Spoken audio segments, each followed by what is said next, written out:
Hi guys, we are going to just do a quick little refresher here on verb tenses and verb moods.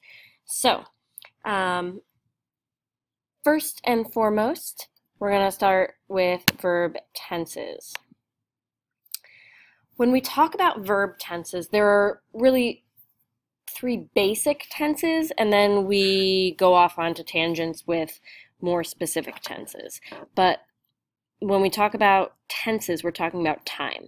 So we divide that into past, present, and future. So the verb tenses that go with that, using this example here, in the present tense, you're talking about he walks like at this moment. He walks now. If it was in the past, you would say yesterday he walked, or he walked yesterday. So in the future tense, you would need to add in some helping verbs to say tomorrow he will walk, because it hasn't happened yet. It's going to happen.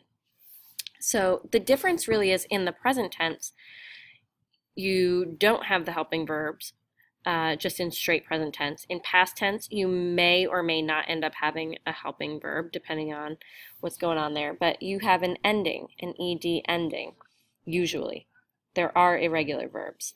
And then with the future, you need to have some helping verbs to help you express that it's going to happen and has not yet happened or is not currently happening. That's what we start with. So, beyond that, we then have to talk about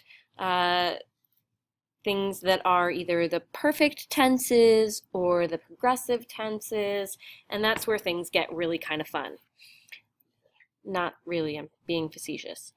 So when you're talking about perfect tenses, you have to add in some helping verbs to help you, that's why they're helping verbs, to help you express the perfection. That's just my fun way of saying it. So something that is in the perfect tense means that it already has been completed. It's done with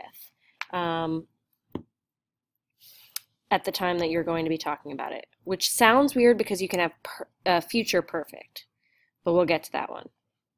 So in the perfect tense, you would say he has walked every morning since Monday. You need the has walked because you're talking about things that have already been completed. He's not doing it in this particular moment, but that's something that he has done, and you can be sure of that. It is completed. It is perfected or finished. In the past tense of the past perfect, in the past perfect tense, you would say he had walked a mile by the time we joined him. So in the perfect, it's just, it has happened. It's all completed. In the past perfect, you're talking about it has all happened, but it had all happened in the past. So he had walked versus has walked. You got to switch your helping verb slightly.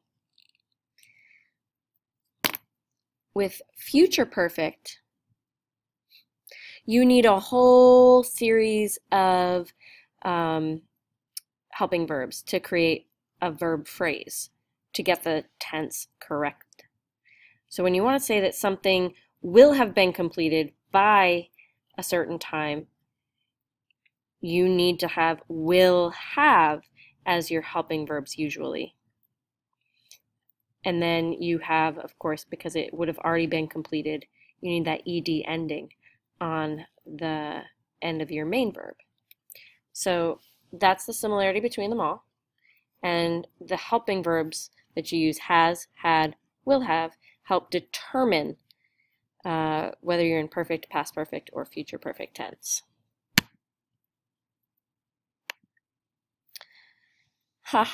So now we then also have what is sometimes referred to as continuous or sometimes referred to as the progressive forms of these verb tenses. And that would mean that it's still like it's happening at that moment. Yeah. So when you're talking about something that is happening in this moment, we would say, I am still walking, or, I was still walking when you phoned. Is helpful to know when it was that you were still walking. I shall or I will be walking helps us express the future. You still need the will be, and you change to the ing form of the verb. This is when you use the ing participle to help create that. You can also have perfect progressive forms of verbs or perfect continuous forms of verbs. So in the what would be present perfect, you are talking about something that you have done and yet are still doing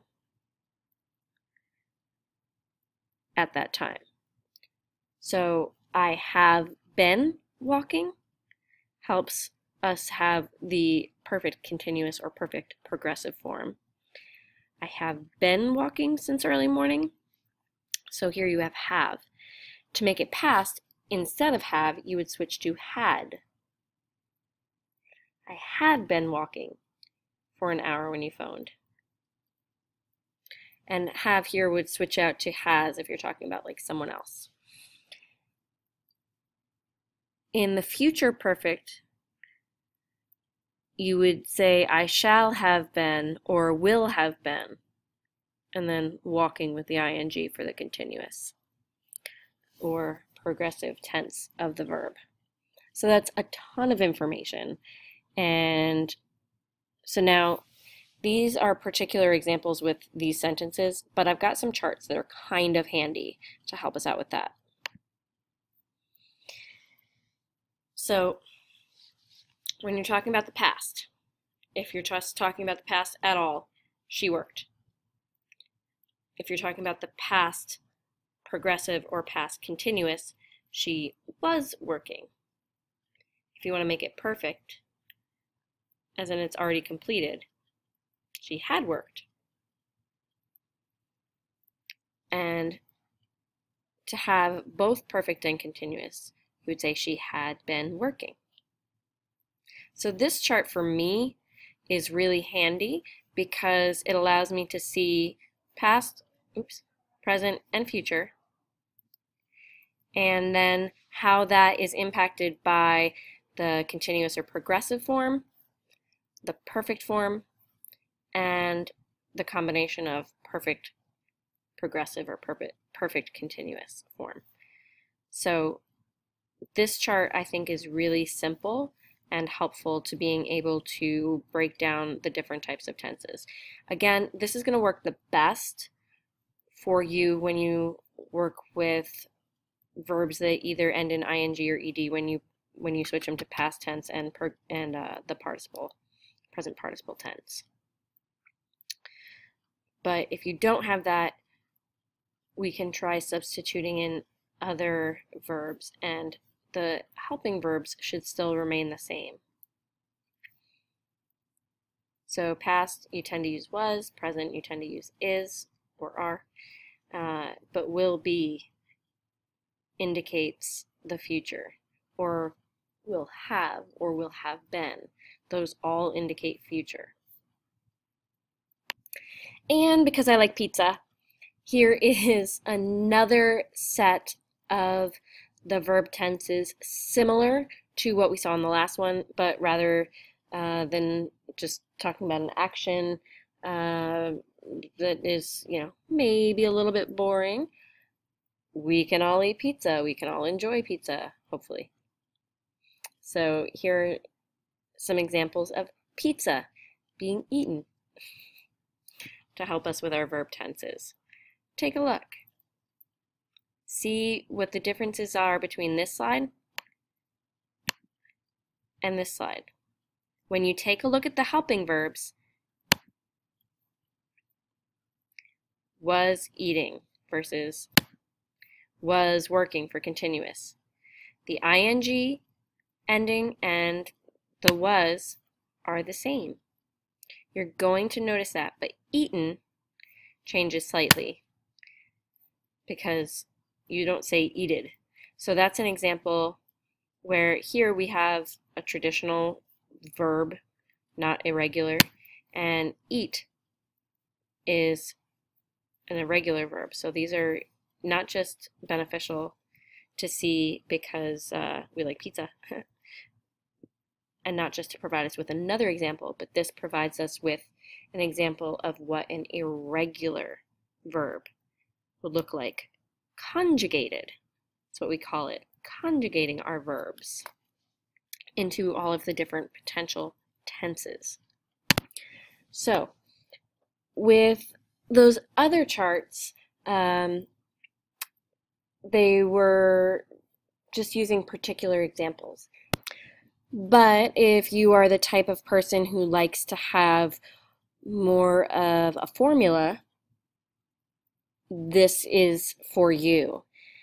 This chart right here can be your formula for how to put together the different tenses that we're using.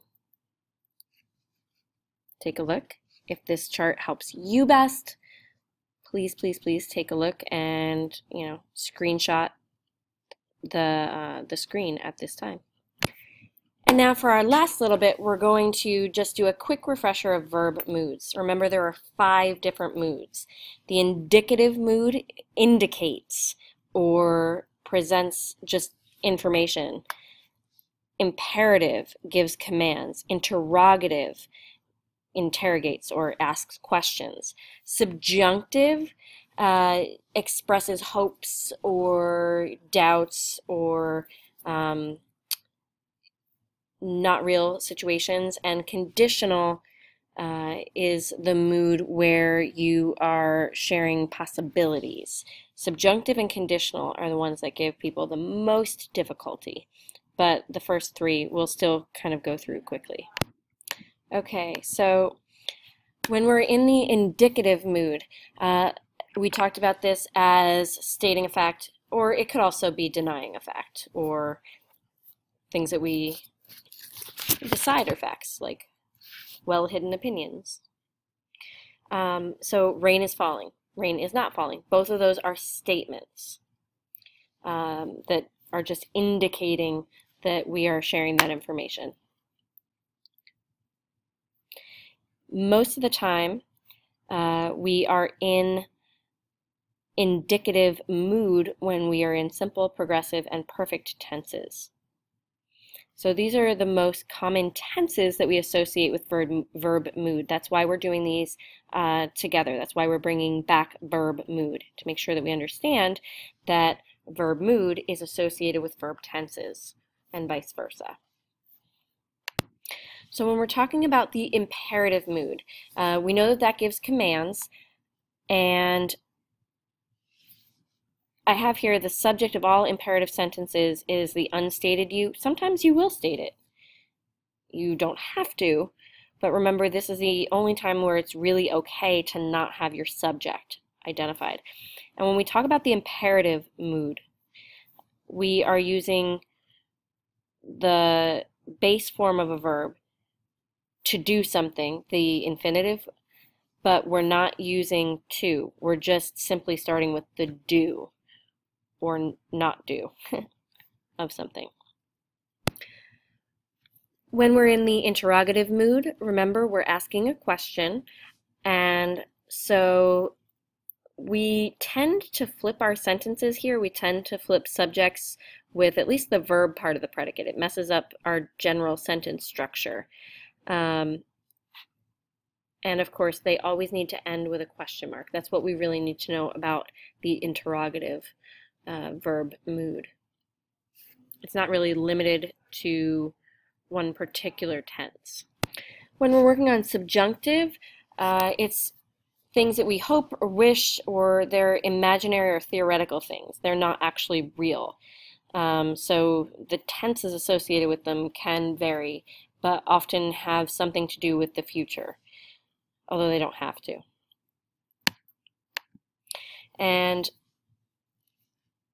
you can have different types of tenses here. Here's an example of the present subjunctive. The professor requests that the paper be turned in on time. You have the request and that it be turned in on time. It's not that you are turning it in at this moment. You are talking about something that is a request for something in the future. So subjunctive, again, has a lot of different varieties. It can be things that we hope, that we wish, that we fear, things that are imaginary or theoretical. And because it covers a lot, it can also include some demands or recommendations, whereas the conditional mood is just things that may or may not happen. So you'll see the helping verbs might, could, and would. Now this is where a lot of people get confused, because this right here, I might be able to reach him if I call his cell phone. Normally an if lets us know that we have subjunctive. But because the idea is that I might be able to reach him, that is what we're actually trying to communicate. Remember, we talk about independent clauses, and the independent clause has the main clause, or the main idea, if you will, of the sentence that you're trying to convey. So with the conditional mood, you will see a might, a could, or a would within that to help show that it is conditional or possible. So back to the very beginning, remember that subjunctive and conditional will often be seen in some of the future tenses, and the indicative tend to be with the present and the past. And all of these different charts are going to help us know which one we're working with. As long as we can try to sort that out, you're doing a great job, and you're better off than a lot of people. So, good job. Have a great rest of your day. Thanks for tuning in.